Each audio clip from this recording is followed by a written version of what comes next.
សួស្តីអ្នកទាំងអស់គ្នានៅក្នុងវីដេអូនេះខ្ញុំបង្ហាញអំពីគន្លឹះសំខាន់ៗនៅក្នុង Excel ចំនួន10ដែលយើងមិនគួរមើលរំលង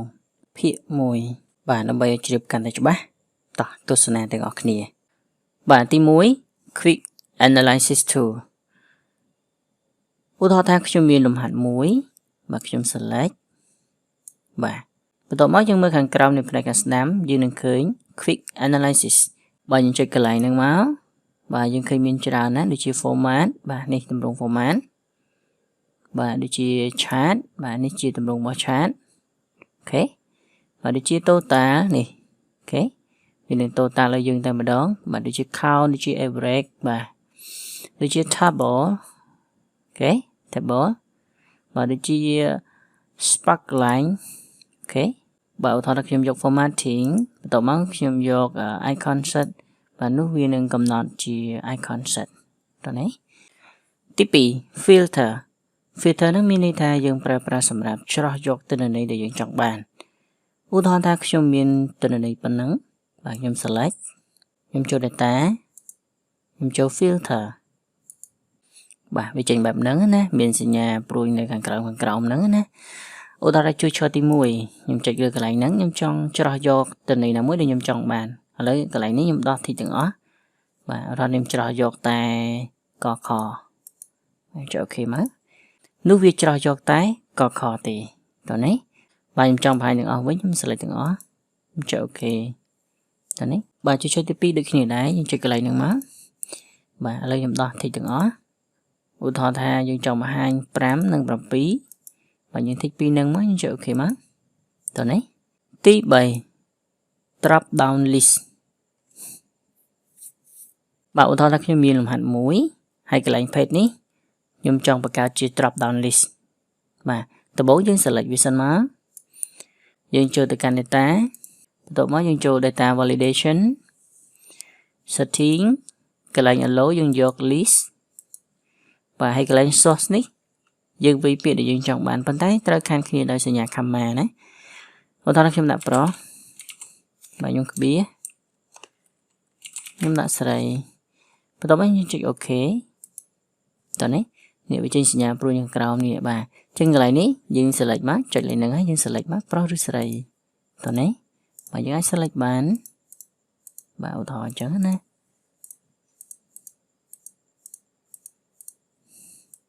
អូខេបាទនេះគឺជា drop down list ទី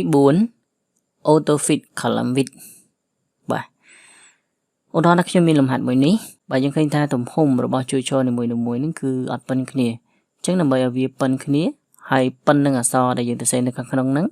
យើង select ជួយឈរអញ្ចឹងមកបន្ទាប់មកយើងចុចនៅលើខ្សែបន្ទាត់ជួយឈរណាមួយចុចពីរដងមកណាតោះនេះបាទនោះយើងនឹងឃើញថាប្រវែងរបស់ column មួយហ្នឹងវានឹងរួមទៅតាមអក្សរដែលយើងទៅសេនៅក្នុងប្រអប់ហ្នឹងតោះនេះទី5 Transpose បាទឧទាហរណ៍ថាខ្ញុំមានលំហាត់មួយបាទខ្ញុំ select ខ្ញុំបានស្ដាំខ្ញុំយក copy បាទបន្ទាប់មកខ្ញុំដាក់កន្លែងនេះខ្ញុំមកស្ដាំខ្ញុំយក pass special បន្ទាប់មកខ្ញុំយក pass special បន្ទាប់មកខ្ញុំ click transpose ហើយចុច OK បាទឃើញទេអានេះវាបដូរជួរគ្នាវិញណាកន្លែងនេះយើងមាន logo ឈ្មោះ page ថ្ងៃខែឆ្នាំកំណើតដល់ពេលកន្លែងនេះវាដាក់ logo ឈ្មោះ page ខែឆ្នាំកំណើតវិញតោះនេះទី6 remove duplicate មានន័យថាលុបចោលនៅអ្វីដែលស្ទួនគ្នាបាទឧទាហរណ៍ខ្ញុំមានលំហាត់មួយនេះយើងឃើញទី3ហើយនិងទី5ទី6នេះគឺ first name ហើយនិង last name គឺដូចគ្នាប៉ុន្តែដោយឡែក amount វិញគឺទី5ទី6ដូចបាទហើយទី3គឺអត់ដូចគ្នាទេឃើញទេអូខេតោះឥឡូវយើង test to remove duplicate ទាំងអស់គ្នាណាដំបូងយើង select ទាំងអស់សិនមកយើងចូលទៅកាន់ data បន្ទាប់មកយើងចូលទៅកាន់ remove duplicate តោះនេះបាទអញ្ចឹងកន្លែង column នេះមានន័យថាយើងអាចជ្រើសរើស column ណាដែលយើងចង់លុបឥឡូវឧទាហរណ៍ថាខ្ញុំយកទាំង3 column ណាបាទខ្ញុំចុច OK តោះនេះបាទឥឡូវនេះវាលុបមួយកន្លែងនេះព្រោះនេះវាមាន first name last name ហើយនិង amount គឺដូចគ្នាអញ្ចឹងវាលុប lục mùi nắng ấy lên chơi ok tao này với lục mùi nắng bạn này chỉ thôi mà đầu tiên khi select khi cho tới data khi cho tới remove duplicate đi kia còn tay khi đọc thị amount trên với nhé bà em chơi ok tao này bà chẳng vì lục account nắng bạn đây bây giờ tao buồn mình để sai chung đi kia còn tay amount này khó kia bà ok tao này tiếp làm pi goal six ok bạn thằng ta khi miền làm hạt muối miền item miền paraman và miền tầm lay miền amount nhớ nè ok chẳng item thì muối nó chừng nuôi 50 và tầm lay 50 đô la mà kịch lời tới VP 1,5 rồi cho đấy và to chân tay bạn đợi lại item 4 nó giờ toàn đằng thế và bắt đầu mới cho mưa total dân bàn 5,10 đô la và hay là trong nó cái ban phùi lại ní cái đã tha 7,000 đô la chân ở total này mình thay dân bộ từng on đi tới thôi mấy ở ban 7,000 đô la và chờ này dân miền tên là này rồi ai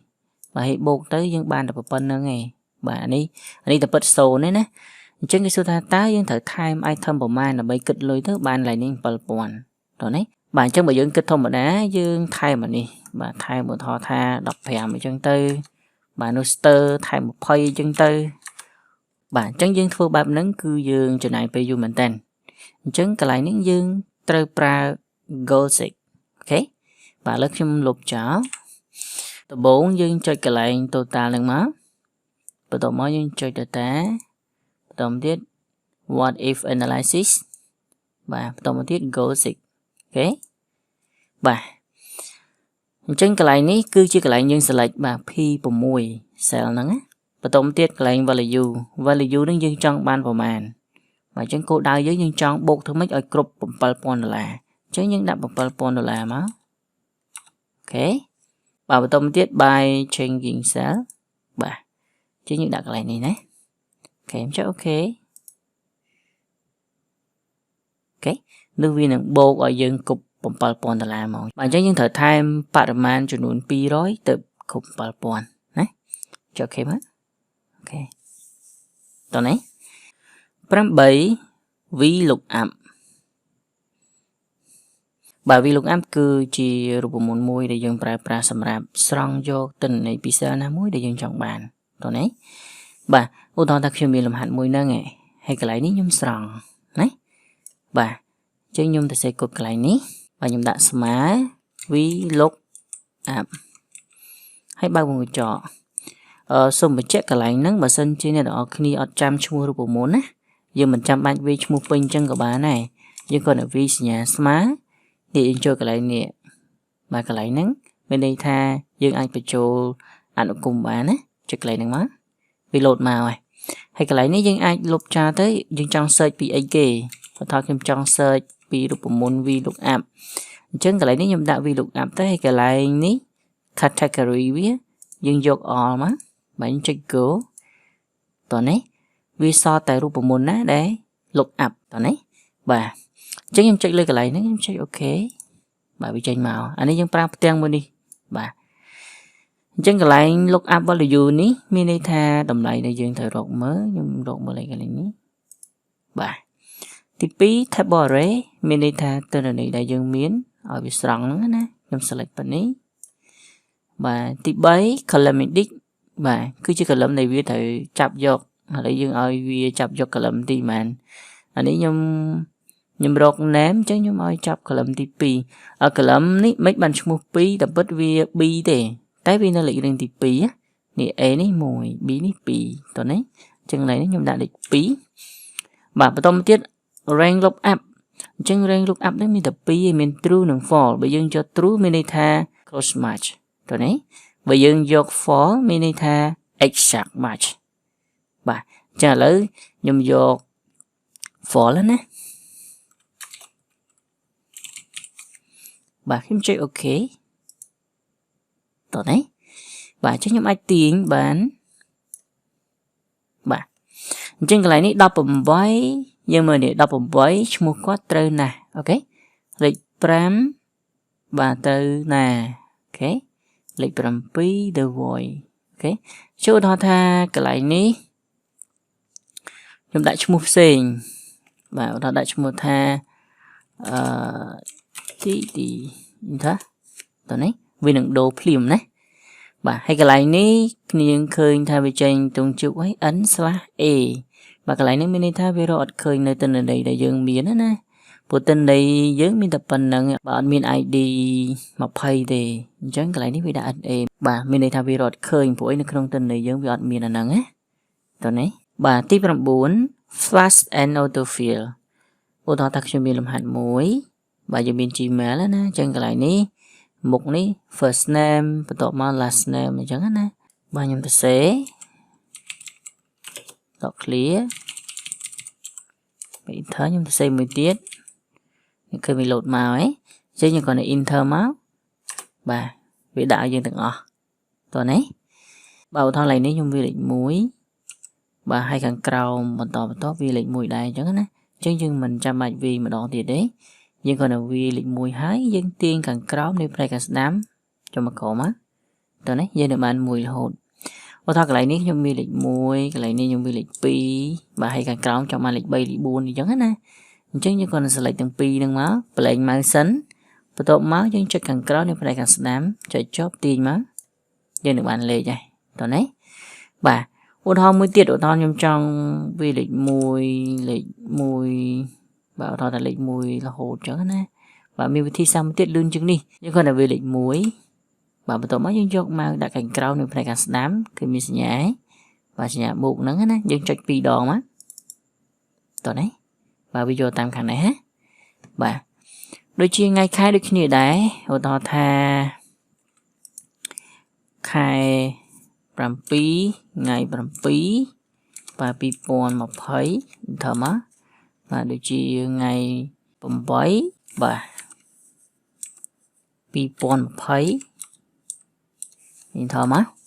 បើយើងចង់បានការនេះក៏ select 2នឹងមកយើងទាញមកបាទតោះនេះបាទហើយយើងឃើញសញ្ញាទ្រង់ជ្រូកនេះមានន័យថាលេខយើងច្រើនណាចេញទាញធំតិចមក